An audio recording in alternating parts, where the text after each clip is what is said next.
González de ASOMENIC, la Asociación Misionera Evangélica de Nicaragua. Hoy tenemos un programa y un espacio en el que vamos a poder compartir con uno de los hermanos que más ha hecho aportes, que Dios lo ha usado en toda Latinoamérica para levantar misioneros y emprender este movimiento misionero en el mundo, de latinos en el mundo. Quiero saludar al hermano Randy Sperger, que nos está del otro lado de la pantalla desde San José, Costa Rica. Y hoy vamos a tener un tiempo en el que vamos a poder compartir acerca de este mover de Dios, qué es lo que Dios está haciendo en Centroamérica y cuál es la proyección de Centroamérica hacia el mundo y también incluida Latinoamérica. Un saludo, hermano Randy. Por favor, preséntese a todos los que nos ven y unas palabras de bienvenida. Qué bueno estar contigo, Lester, y qué bueno usar este medio para glorificar a nuestro Señor y compartir el tema favorito que yo tengo, que son las misiones. Así que les saludo, hermanos, y espero que les guste este tiempo juntos. Un saludo, hermano. El hermano Randy Sperger ha estado trabajando últimamente en la hermandad misionera, la Hermandad Iberoamericana de Misiones Fronterizas, con la que ASOMENIC es parte de esta hermandad y es la base de esta hermandad en Nicaragua. Hermano Randy, quiero empezar la entrevista acerca de la visión y la misión de HIMF. ¿Cómo proyecta la gran comisión HIMF en el mundo y cuál es la base bíblica para todo este mover de Dios que HIMF está siendo parte? Muy bien, perfecto, Lester.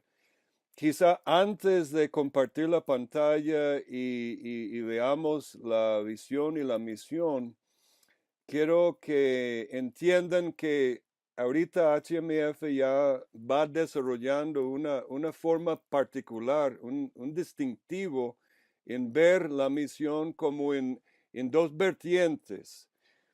La vertiente de Pantataethne, es decir, todas las naciones, con enfoque en los pueblos no alcanzados, sean estos pueblos de las 5 megasferas, ¿verdad? De chinos, budistas, hinduistas, musulmanes y grupos animistas tribales.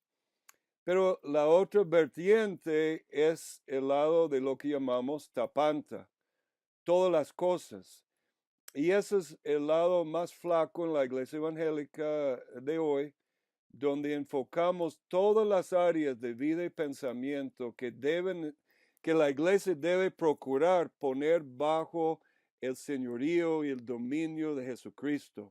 Áreas como ley, como gobierno, como ecología, como educación, etcétera, etcétera. Y hemos identificado 12 áreas que estamos trabajando aquí en América Latina, pero también en todos los campos misioneros donde trabajamos. Los misioneros deben estar enfocando en eso.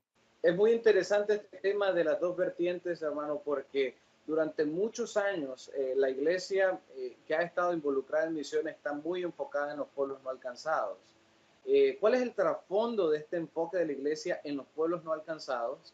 Y que por un lado como que da la sensación de que se han olvidado de la tarea en las naciones que las están enviando y que parece que están perdiendo terreno, más bien ganando terreno por un lado en las naciones, en los pueblos no alcanzados, y perdiendo terreno en las naciones donde se supone que son enviadoras y que son pueblos alcanzados con un alto porcentaje de cristianos como pobladores.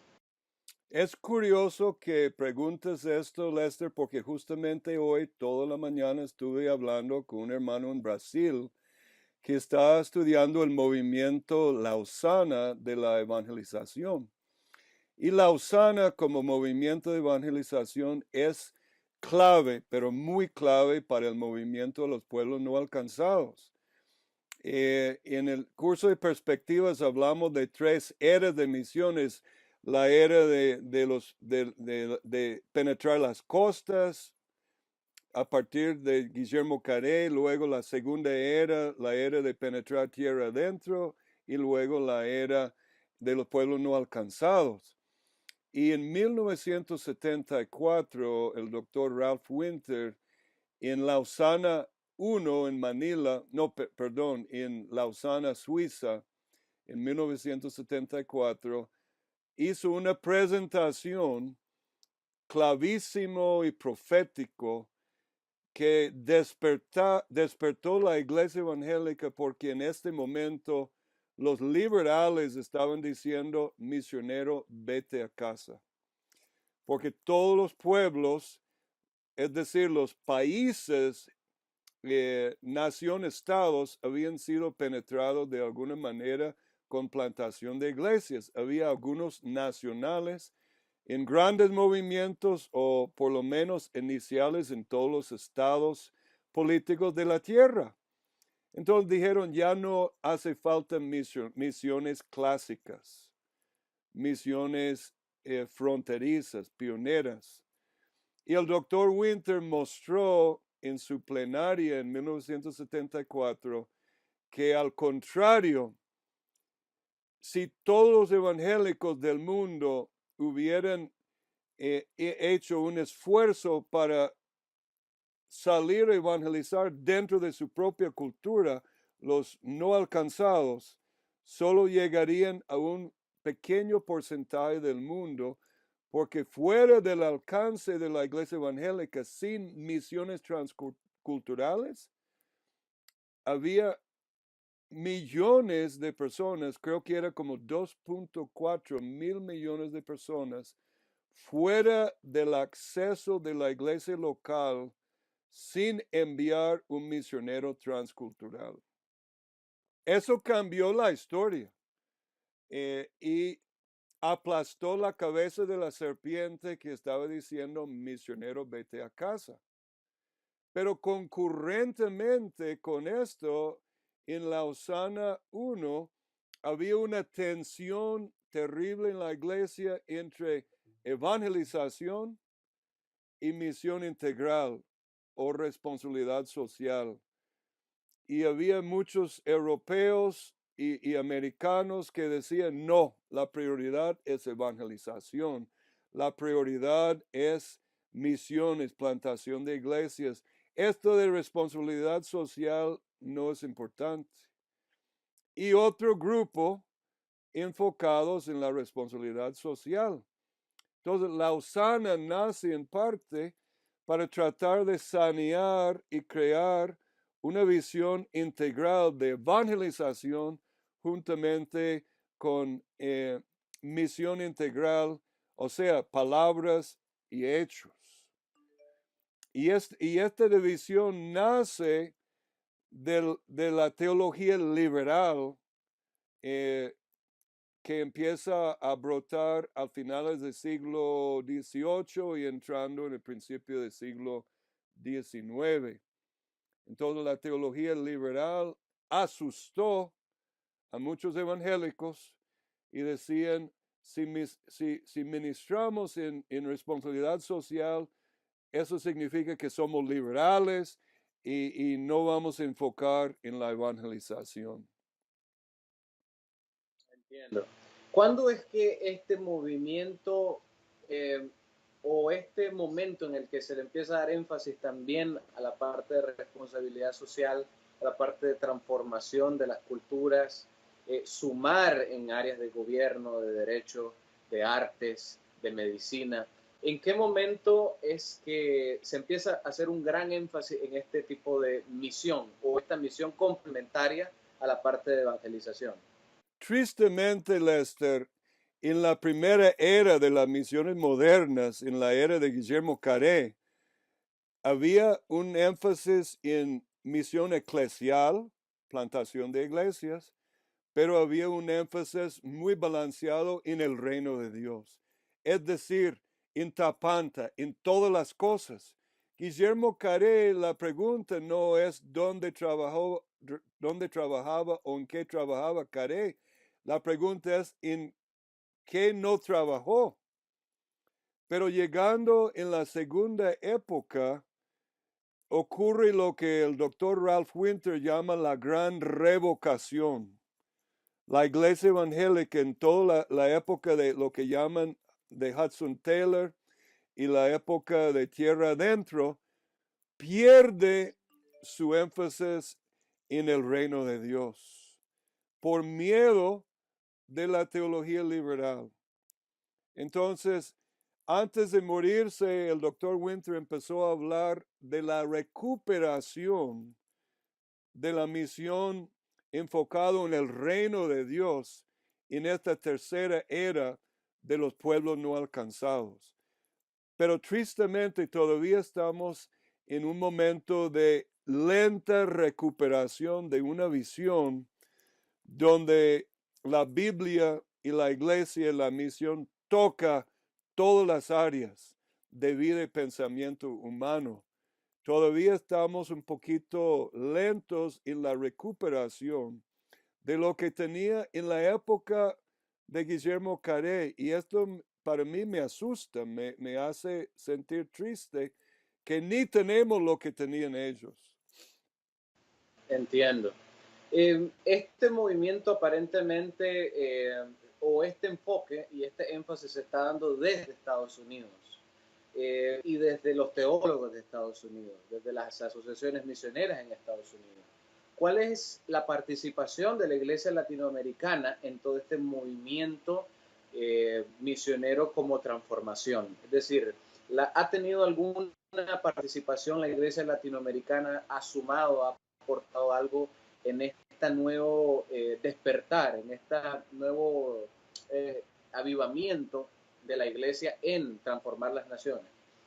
Claro que sí. De hecho, yo creo que América Latina empezó a tener un enfoque por su contexto de mayor necesidad social en el sentido de pobreza, de grandes ciudades con muchos pobres.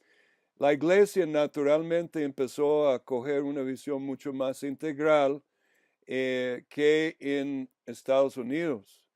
Y desgraciadamente el miedo de la parte de teología liberal hizo que los misioneros americanos infeccionaron muchas iglesias en América Latina con una visión poco integral.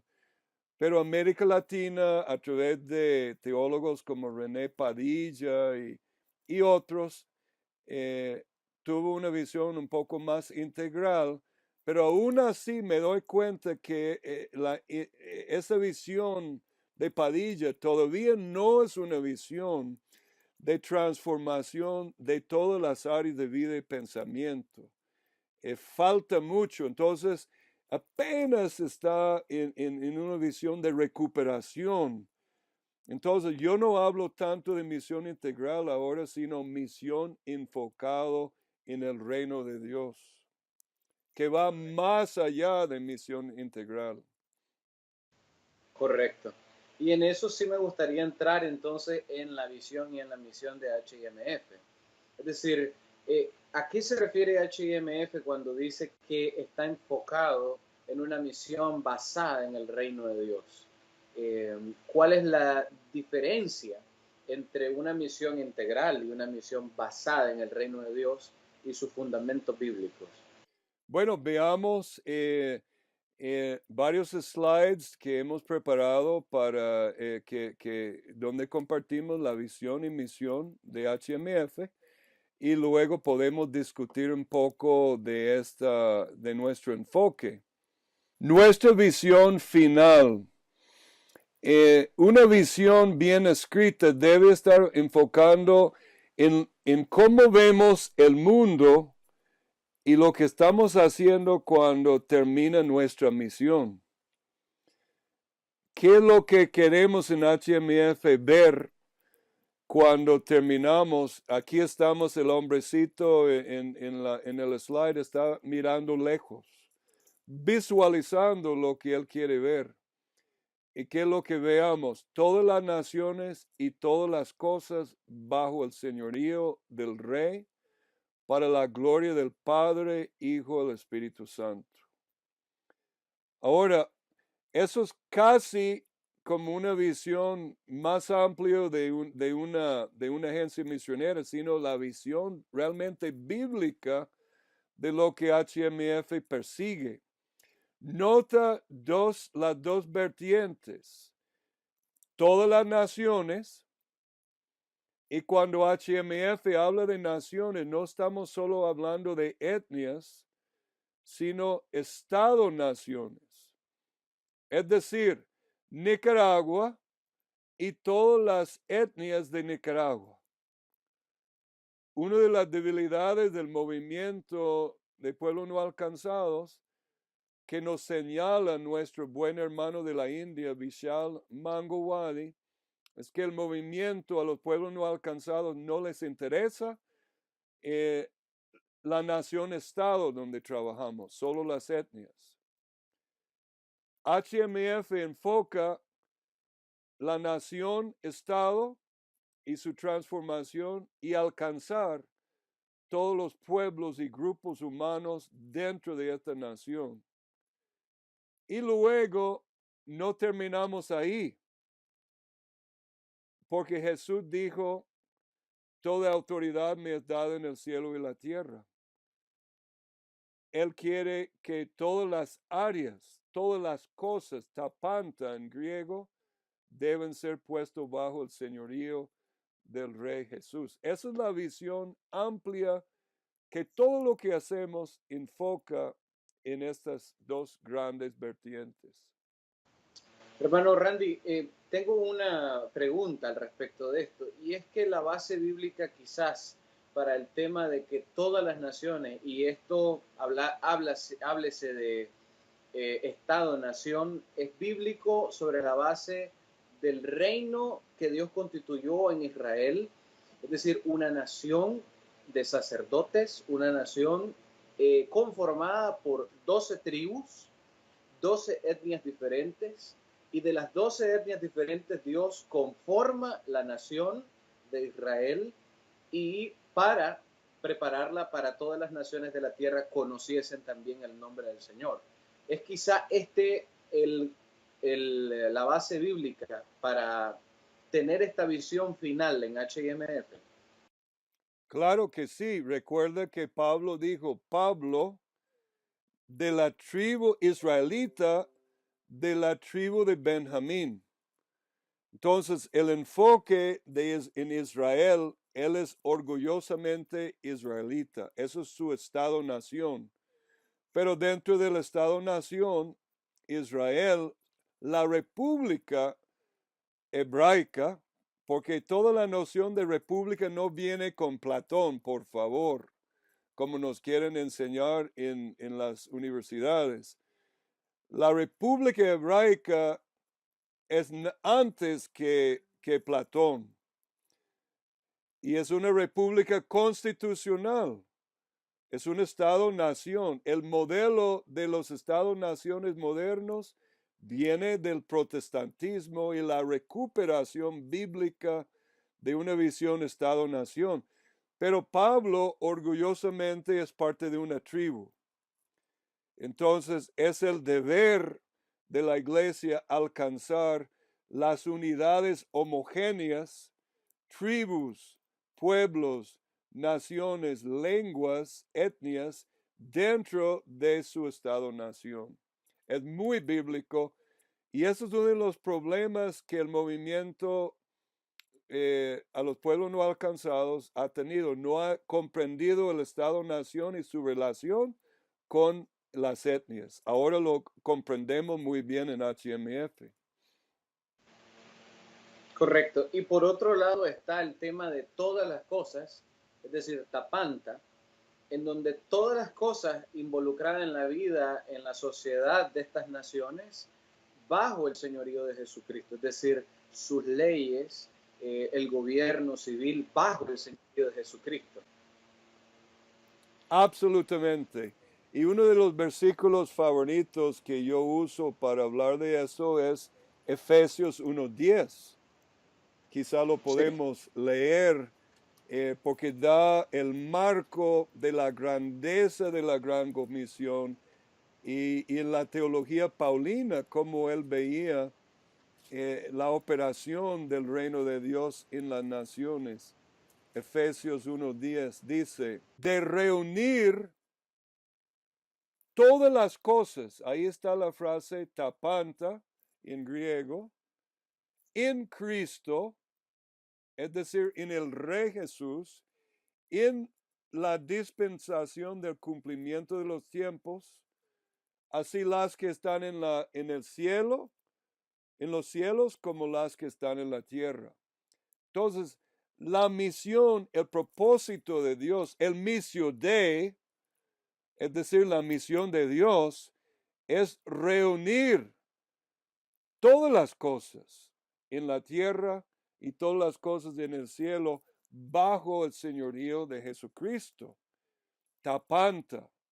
Entonces, en realidad, la visión de Pantataetne es un subconjunto de Tapanta.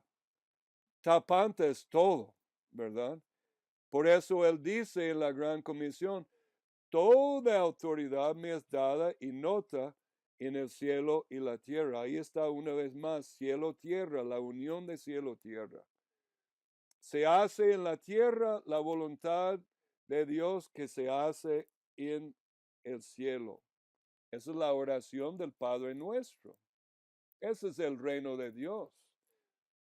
Sí, está claro ese enfoque en la Biblia muy marcado, el tema de hágase tu voluntad en la tierra como en el cielo, venga a nosotros tu reino. Es decir, está tratando de traer todas las cosas en la tierra bajo el señorío de Jesucristo. Es muy claro ese enfoque.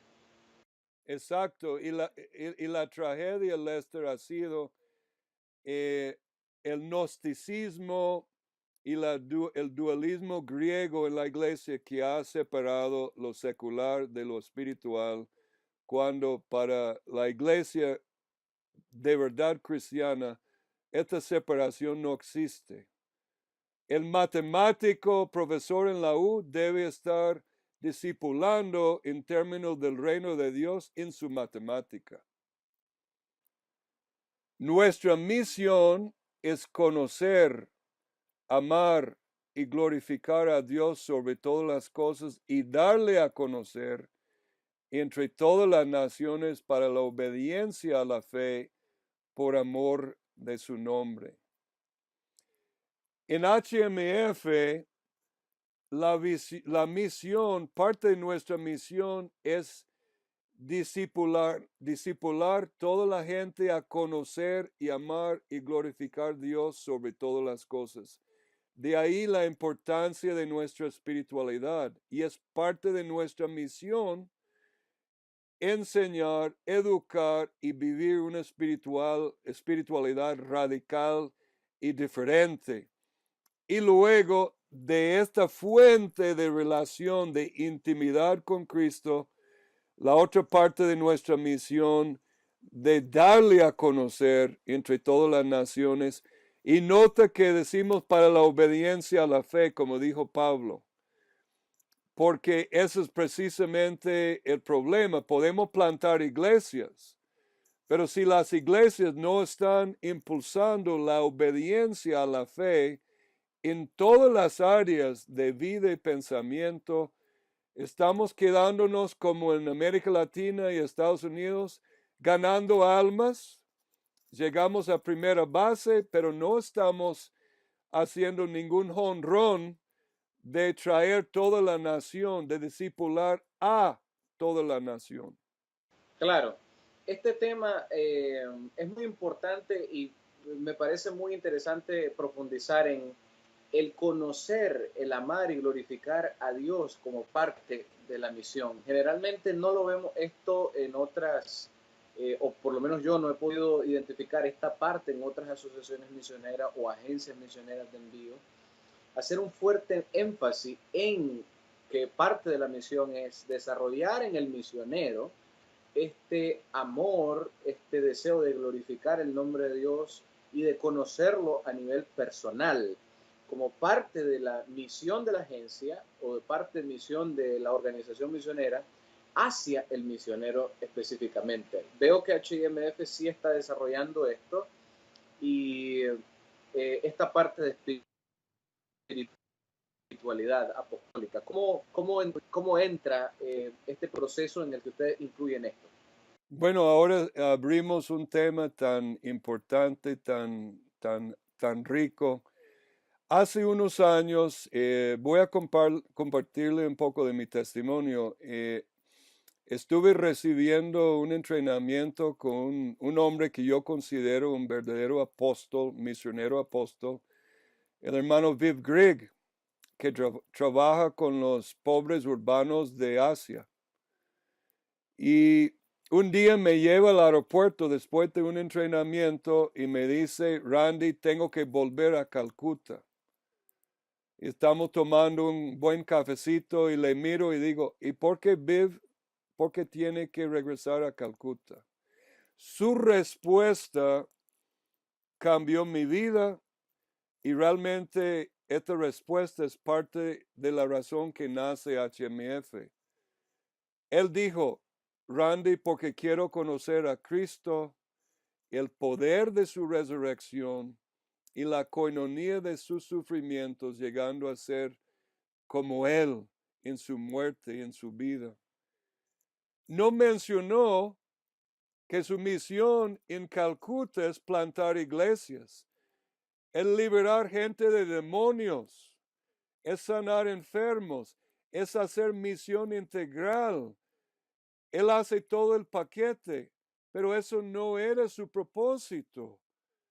Él quería ir porque él sabía, ministrando en este contexto, iba a conocer a Cristo en una forma como Pablo y ser transformado en su imagen, porque esto es la meta.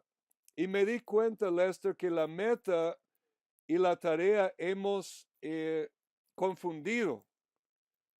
A mí me llaman, y no por piropo ni por cumplido, el vikingo de las misiones en América Latina. Y eso fue por el hermano Aldo Cayuba, que sigue en misiones de Bolivia, pero no me estaba diciendo, qué bueno, Randy, eres un gran bulldozer para misiones, el vikingo. No, me estaba criticando. Y me di cuenta sobre los años que yo había enfatizado tanto la tarea que se nos olvidó que debemos primero ser como Cristo. Y eso es más difícil, Lester, que la tarea misma. Y más importante. Y eso es la meta de Pablo, pero la tarea de Pablo es otro.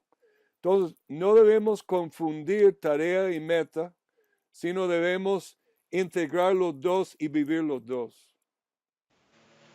Entonces podríamos decir que como parte de la misión de HMF, desarrollar la meta en cada misionero y que el misionero ayude a la nación o al pueblo no alcanzado a desarrollarse en esa meta, cumpliendo la tarea al mismo tiempo. Exactamente. La tarea de transformar la nación, la tarea de que la gente conozca también a Jesucristo y que la nación sea transformada. Exactamente. Por un lado, en la meta, el imitatio Christi, decían los antiguos, la imitación de Cristo, ser como Él. Y por otro lado, en la misión de obedecerle a Él y traer todas las naciones y todas las cosas bajo la obediencia de nuestro gran Rey. Y esto es verdaderamente una visión del reino de Dios. Nuestro amado hermano Alfredo, que más adelante van a estar entrevistando, Dios le ha dado a él una gran visión, una gran revelación de la parte del reino. Y nos dimos cuenta en HMF que Dios me dio a mí esta visión de Tapanta, pero no lo llamaba yo reino de Dios. Y Alfredo recibió bíblicamente una visión del reino y nos dimos cuenta que estábamos hablando de la misma cosa. El rey con su autoridad sobre todas las cosas. Y ya entiendo lo que Pablo estaba enseñando en la cárcel en Roma, cuando decía que él hablaba sobre el reino de Dios. Interesante. Es este tema de que dice el mismo Pablo en una de sus cartas, que el reino de Dios no consiste en comida ni bebida, sino en justicia, paz y gozo en el Espíritu Santo. Es decir, que el reino de Dios establecido en las naciones produce justicia, produce paz en las naciones y produce gozo. Sí, exactamente. Y justamente los socialistas y todos los del movimiento de justicia social, lo que producen ellos es veneno, odio, muerte, pobreza en nombre de justicia social. Pero el reino de Dios produce la verdadera paz, la verdadera justicia entre todos.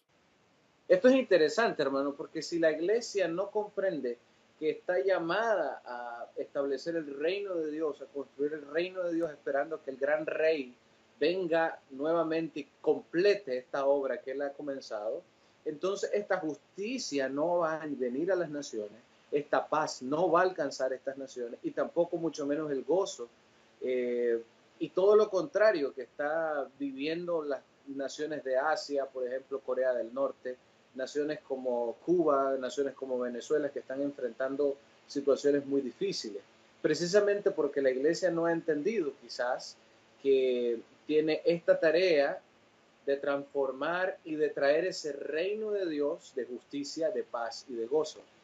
Pero ¿cómo hacer cuando la iglesia está enfocada nada más en lo espiritual o nada más en lo religioso y deja lo secular de un lado, y digo secular entre comillas? ¿Cómo hace la iglesia para completar la misión? Es decir, ¿cómo comprende la misión la iglesia en el nivel o en el momento actual?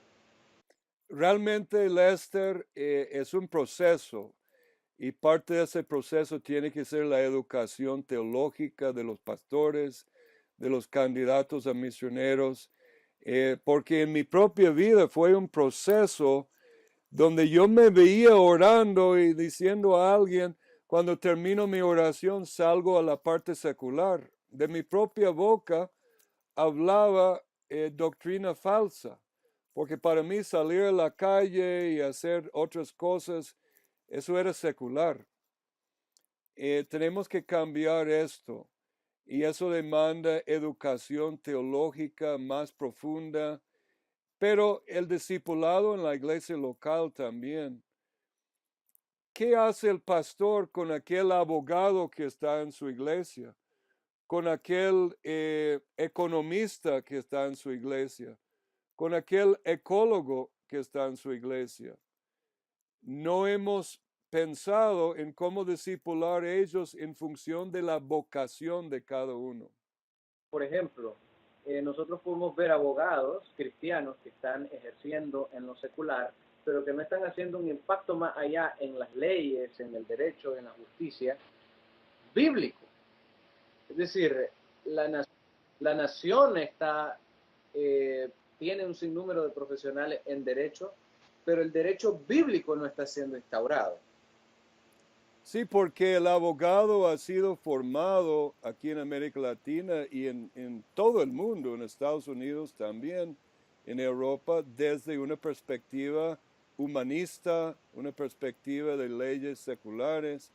Entonces tenemos que entrenar una nueva generación de abogados, una nueva generación de científicos que piensen raíz, árbol y rama en términos de la Biblia, en términos de la reina de todas las ciencias. Cuando los escolásticos hablaban, y no me gusta el movimiento escolástico en muchas cosas, pero tenían razón, porque el movimiento escolástico católico nos heredó las universidades, nace la universidad en la época escolástico. Eh, pero su visión era entrenar la gente en términos de la Biblia. Era como una mezcla, desgraciadamente, de una filosofía griega con Biblia. Y eso es lo que tenemos que purificar a partir de la reforma. No hace falta filosofía griega. La Biblia es reina de las ciencias y la época escolástica sí dijo que la Biblia era reina de las ciencias. Es decir, que la Biblia en su cosmovisión debe informar a todas las vocaciones. Y cada hermano que trabaja en una vocación tiene la tarea de la gran comisión de pensar en su vocación desde la raíz teológica bíblica sobre su vocación. La tarea pastoral y discipulado en la iglesia local tiene que ser que el pastor le ayuda a su abogado, le ayuda a su ecologista, le ayuda a su ama de casa, le ayuda a su doctor a pensar bíblicamente, filosóficamente bíblico sobre su vocación. Y eso no está sucediendo. Entiendo. Me gustaría entrar en este momento a la parte de los objetivos de HIMF que se ha planteado en esta tarea y en estas dos vertientes, tanto de Tapanta como de Pantataethne. ¿Cuáles son esos objetivos en cada una de las vertientes? ¿Hay una unificación de estos objetivos en las dos vertientes? Es decir, ¿cómo HIMF lo está planteando? Bueno, planteamos en una forma muy interesante, nosotros en imitación de Pablo, en imitación de Guillermo Carey, trabajamos a base de equipos apostólicos. Y cada equipo apostólico tenemos metas, digamos, y establecemos metas a partir de Costa Rica, cuántos equipos apostólicos queremos para el año 2020 o 2025, como una proyección. Y cada equipo apostólico tiene su enfoque hacia un grupo no alcanzado. Entonces, establecemos metas en términos de grupos no alcanzados en cada país, en la base de HMF en cada país, y en términos de equipos y en términos de grupos no alcanzados. Entonces, Nicaragua, en el último concilio, habló de cierta meta. Costa Rica tiene su meta, ¿verdad? De grupos no alcanzados. Venezuela, etcétera. Cada base debe establecer con su propia junta y con su propio grupo autóctono nacional una meta HMF de equipos apostólicos, grupos humanos y una proyección. Si no lo hacemos, podemos, como algunas agencias misioneras, estar movilizando misiones, pero no produce nada en el campo. Ok, ¿y cómo se integran los objetivos de HIMF desde la vertiente de Tapanta? ¿Cómo se integra en y en cada uno de estos equipos apostólicos en toda Latinoamérica o en donde se tengan las bases misioneras? Exactamente. Bueno, tengo algunos slides, no tenemos tiempo hoy, pero muestro. Usamos el esquema que creo que desarrolló muy bonito Fronteras, aunque HMF lo ha revisado, de 7 etapas de plantación de iglesias. Desde la visión hacia la etnia, aprender su lengua, hasta un movimiento de plantación de iglesias, pero ya en la etapa 6 y 7, hacia una etapa octavo, estamos visualizando y discipulando el movimiento allá en cómo discipular en términos de tomar Afganistán en su sistema de leyes, en su sistema de educación, en su sistema de agricultura. ¿Por qué? A medida que el movimiento de discipulado nacional crece, va a haber gente en el movimiento cristiano en todas las vocaciones. Entonces no podemos darnos el lujo de otra vez estar plantando iglesias y iglesias encerrados en 4 paredes, sino yo prefiero hablar de un movimiento de discipulado y transformación.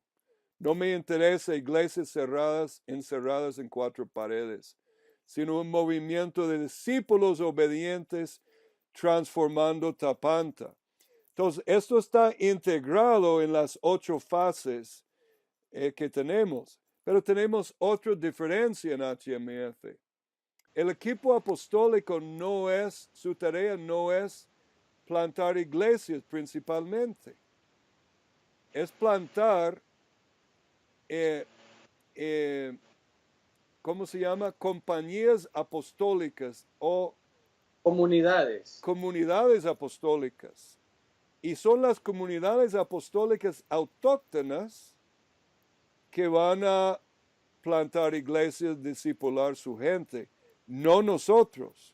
Nuestra tarea es discipular la primera generación apostólica y quizá algunos de los discípulos de esta generación en lo que llamamos en perspectiva la fase pionera.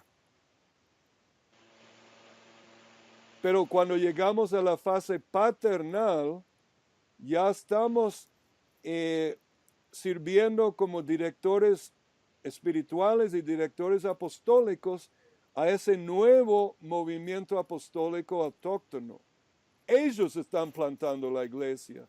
Jesús nunca plantó ninguna iglesia. Jesús plantó una sodalidad, es decir, una misión. Y la iglesia, sus discípulos, cuando bajó el Espíritu Santo sobre ellos, plantaron las iglesias e hicieron el movimiento del discipulado en todo el imperio romano. Así es. Y me suena a mí que de repente pueden haber muchos adversarios a este tema. Bueno, porque, están equivocados. Porque se puede decir que ese movimiento empieza en una nación o un pueblo no alcanzado, como por ejemplo una nación cerrada como Arabia Saudita, por ejemplo. De aquí a que nosotros podamos empezar a influir, a transformar la nación de Arabia Saudita, a influir en sus leyes, a influir en el trato hacia la mujer, por ejemplo, eso está muy lejos. Es decir, necesitamos ganar todas las almas posibles, podrían decir los detractores de esta visión y de estos objetivos. Pero me suena a mí muy interesante traer a colación el tema de Irán. Irán ahorita está experimentando una explosión de cristianos, de musulmanes que se están convirtiendo a cristianos en muy corto tiempo. Es decir, es la nación en medio de Oriente Medio prácticamente y está pariendo nuevos creyentes, y estos nuevos creyentes serán los que van a discipular la nación, los que van a plantar iglesias. Estos son los creyentes que desde la perspectiva de HMF, desde esa base bíblica, desde las misiones de Pablo, desde la misión de Jesucristo mismo, fue la iglesia autóctona la que hizo este desarrollo y esta plantación de iglesia y el discipulado de la nación a manera integral. Justamente, y en la primera, segunda época, bueno, hay un misionólogo que se llamaba Roland Allen. Él habla del crecimiento espontáneo de la iglesia, especialmente en África, pero decía que son los misioneros que obstaculizan el Espíritu Santo en el movimiento espontáneo de discipulado y plantación de iglesias. Entonces, más bien, no es nuestra tarea plantar las iglesias como enseñan las agencias misioneras. Es discipular una generación apostólica que van en los dos, y tenemos que discipular a esta primera generación en los dos vertientes. Para asegurarnos, como Pablo, mira en el tiempo de Pablo había gente dentro del palacio del César. O sea, ya están empezando a penetrar en las esferas de gobierno. Correcto. Y Correcto. pero tenemos que hacerlo con propósito. Y decir, ser un poco más subversivos en este sentido, no en el sentido ilícito, sino en el sentido de planificación, de penetrar y minar las bases de Satanás. Exacto. Y la otra parte es la que usted hacía énfasis en el equipo apostólico, es decir, que los objetivos de los misioneros de HIMF es discipular y preparar a los apóstoles que van a servir en su propia nación. Y es muy importante esa preparación en las dos vertientes, es decir, que los autóctones, que la iglesia autóctona esté clara que tanto debemos conquistar toda la nación y todas las naciones, como que todas las cosas en todas estas naciones sean puestas para el servicio y bajo el señorío de Jesucristo. Y el problema que yo he encontrado, Lester, con muchos hermanos y pastores, me dicen, pero hermano Randy, alguien me dijo eso hoy,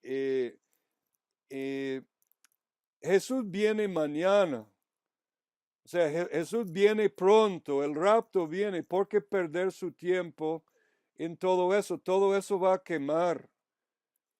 Entonces me están diciendo que yo debo desobedecer el Evangelio que demanda que Jesús sea la autoridad sobre todas las cosas porque Él viene mañana. Pero eso es contrario a...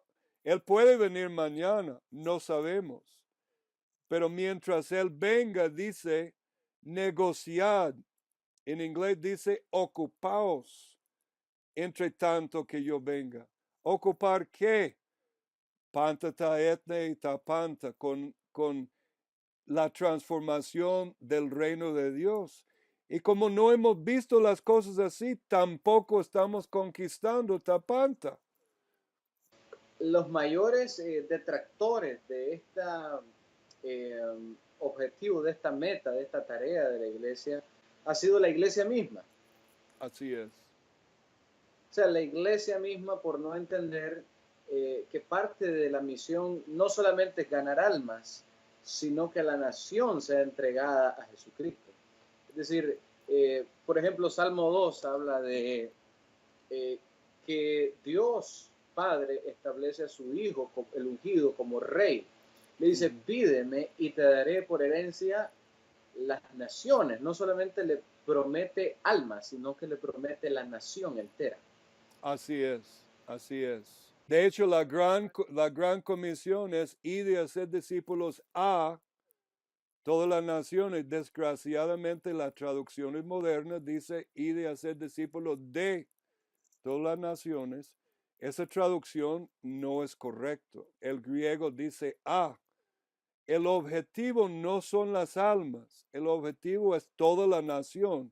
Es decir, todo Costa Rica, sus 10 tribus, hay 8 tribus autóctonas y 2 visitantes que viven entre nosotros, y cualquier otra etnia que vive aquí, y toda la nación. Entonces, Costa Rica no ha sido discipulado porque hemos enfocado en ganar almas. Por supuesto, para discipular a Costa Rica hay que ganar almas. Pero eso es llegar a primera base en un partido de béisbol. Pero si solo llegas a primera base, nunca marcas un ron. Correcto. Hermano Randy, me gustaría que lo dejáramos por acá.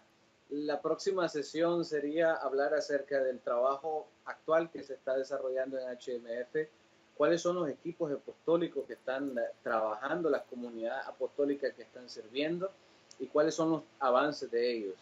Por supuesto que el objetivo de esta serie y estas sesiones de entrevista es animar a la iglesia, enseñar a la iglesia que tenemos esta otra vertiente de la misión, que es la supremacía de Jesucristo sobre todas las cosas, y que la iglesia es la que le sirve a Jesucristo esto, ¿no? Y también motivar a los candidatos a misioneros y nuevos misioneros a que adopten esta visión de HMF. A mí me gustaría también que en la siguiente sesión pudiéramos hablar de su testimonio personal, cómo Dios lo ha llamado a las misiones y cómo Dios le ha transformado este concepto misionológico de transformación, de reino de Dios a través de los años. Para finalizar, a mí me gustaría que diera usted unas palabras hacia la iglesia o candidatos a misioneros, abordando o en torno a todo lo que hemos hablado en esta sesión de hoy en cuanto a la visión y misión de HMF, en cuanto a esas dos vertientes que estamos viendo y en cuanto a estos objetivos de no ir a plantar iglesias solamente, sino que desarrollar un movimiento de discipulado en las naciones, en las etnias a las que vamos a alcanzar y que sean los mismos de las naciones autóctonos los que desarrollen esto. ¿Qué tiene que usted que compartir o cuáles son esas palabras de aliento a la iglesia y a los candidatos a misioneros que quizás por primera vez están escuchando esta nueva perspectiva, esta perspectiva bíblica de Tapanta y Pantataerna? Mira, hermanos, pastores, candidatos a misioneros, discípulos de Jesús, tenemos todo de animarnos. ¿Qué es la religión más grande del mundo? El cristianismo. ¿Qué es la religión más dispersa y diversa en el mundo? El cristianismo. ¿Qué es la religión que abarca más idiomas en el mundo? El cristianismo. ¿Qué es la religión que abarca más grupos etnolingüísticos y humanos? El cristianismo. ¿Qué es la religión que ha plantado hospitales, universidades y ha producido, como en algunos libros que tengo aquí en mi oficina, que ha formado el mundo en que vivimos en el área de ciencia, en el área de tantas áreas intelectuales? Es el cristianismo. Pero hermanos, desgraciadamente hemos recibido una teología a veces un poco trancado, que solo enfoca en almas. Tenemos que aumentar cuántas almas ganamos, pero luego tenemos que saber que estamos discipulándolos en función de una vocación y que cada vocación busca completar la gran comisión dentro de su área vocacional. Vivimos en momentos cuando estamos ganando más musulmanes que solo en el siglo XXI hay más movimientos hacia el pueblo islámico de plantación de iglesias que en todas las épocas combinadas desde Mohammed hasta finales del siglo XX. Increíble. A pesar de las noticias negras, a pesar de todo lo que pasó, hoy otro atentado eh, eh, terrorista en Londres. El mundo está en convulsiones porque hay un terremoto detrás de todo eso de transformación que es la iglesia del Señor, y detrás de esta iglesia está el Señor de señores, el León de Judá. Trabajamos, hermanos, con más fe, con más esperanza. Hay un futuro brillante para la iglesia.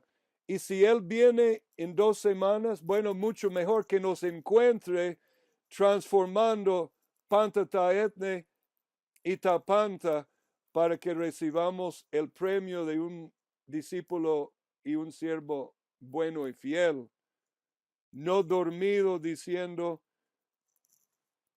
no tenemos nada que hacer. Podemos reganar Europa, no sabemos cuándo viene Jesús. Hay mucho que hacer, hermanos. Prepárense, oren. Necesitamos un nuevo gran despertar también, un avivamiento. Oremos por un avivamiento y oremos por nuevos discípulos con otra visión, una visión diferente en espiritualidad, una visión diferente en la tarea clásica de misiones y una visión diferente en la conquista de todas las cosas. Que Dios les bendiga, hermanos. Gracias, esta fue la primera sesión de las entrevistas a HIMF, el hermano Randy Sperger. Próximamente estaremos entrevistando al hermano Alfredo Martínez, director de Asomenic en Nicaragua, que nos platique acerca de esta visión del reino de Dios que está adoptando inclusive HIMF y cómo está combinándose con esta nueva vertiente, o esta vertiente que ha estado ahí en la Biblia, pero no la habíamos visto, que es la de todas las cosas bajo el señorío de Jesucristo. La próxima sesión vamos a estar hablando de los trabajos actuales de HIMF en el mundo y también del testimonio personal del hermano Randy Esperga. Un Amén. saludo, gracias hermano Randy por atendernos. Esperamos tenerlo pronto en este programa de Asomenic. Buenas noches, hermano. Amén. Buenas noches. Dios les bendiga. Bueno, gracias a todos nuestros televidentes, a todos los que nos ven y nos siguen por las plataformas de YouTube. No se olviden de darle like a este video, darle like también en Vimeo y darle like en Facebook. También está en la plataforma de Facebook la página de HIMF y ahí puede darse cuenta de todos los avances de esta hermandad misionera de Iberoamérica y también de Asomenic. Gracias por eso, los esperamos en la próxima sesión y a todos buenas noches.